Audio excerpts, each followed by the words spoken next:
আমি আজকেও বলতে চাচ্ছি, একই ঘোষণা আজকেও দিচ্ছি, ফরাদ বাজার ভাই, আপনার জ্ঞান সম্পর্কে আমাদের ধারণা আছে এবং আপনার ফ্যান্স এন্ড ফলোয়ার্স আছে এই দেশে, এবং গণঅভ্যুত্থানের পেছনে আপনার তত্ত্ব আছে। তারা স্বীকার করুক আর না করুক, আপনাকে সেখানে নেক বা না নেক, এটা হচ্ছে মাস্টার মাইন্ড, প্রকৃত মাস্টার মাইন্ড আপনি। এখন এটা বলে আমি আপনাকে মানে মানে মানে এমনি বলছি না, বলছি এই জন্য এখন আপনি তত্ত্ব বাদ দেন, নেতৃত্ব দেন। ট্রান্সফরমেশন দরকার আপনার, আপনার রাজনৈতিক ট্রান্সফরমেশন দরকার। আমরা রাজনৈতিক নেতৃবৃন্দ এসে আছি, আপনি বিশ্বাস করেন এখনো সময় আছে।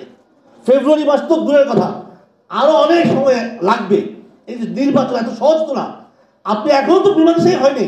যারা এই যে গণঅভ্যুত্থানের যে শক্তি ছিল, তাদের বন্দোবস্ত তো হয় নাই যে এই নির্বাচনের পরে তাদের কি অবস্থা হবে। তারা দলের উপর থাকবে, আরেকটা ফ্রিডম পার্টি হবে, অথবা জেলখানায় থাকবে, আর আরেকটা দল মুজবাস্তি করবে। এইটা দিয়ে এত সহজ হবে না যে ক্ষমতায় চলে যাবে। এই বন্দোবস্ত হবে। এই বন্দোবস্ত হতে হলে দেশপ্রেমিকদেরকে আগাতে হবে। 50 বছর যদি এরকম না হয়, প্রতি 5 বছর পর পরে কিন্তু গণঅভ্যুত্থান হবে।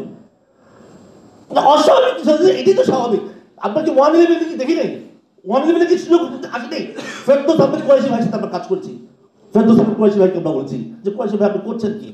আপনার সুযোগ এসছে জনগণের জন্য কিছু করার, উনিও কিছু করতে পারেন নাই। প্রফেসর ইউনূস সাহেব এসছেন, উনি নোবেল লরিয়েট, উনি ভালো এনজিও চালান, কিন্তু উনি আসলে পলিটিক্যাল না। উনি বুঝতে পারছেন না কি করা উচিত। ওনার করার হয়তো অনেক ইচ্ছা আছে, অনেক কিছু আছে, কিন্তু উনি বলতে পারছেন না।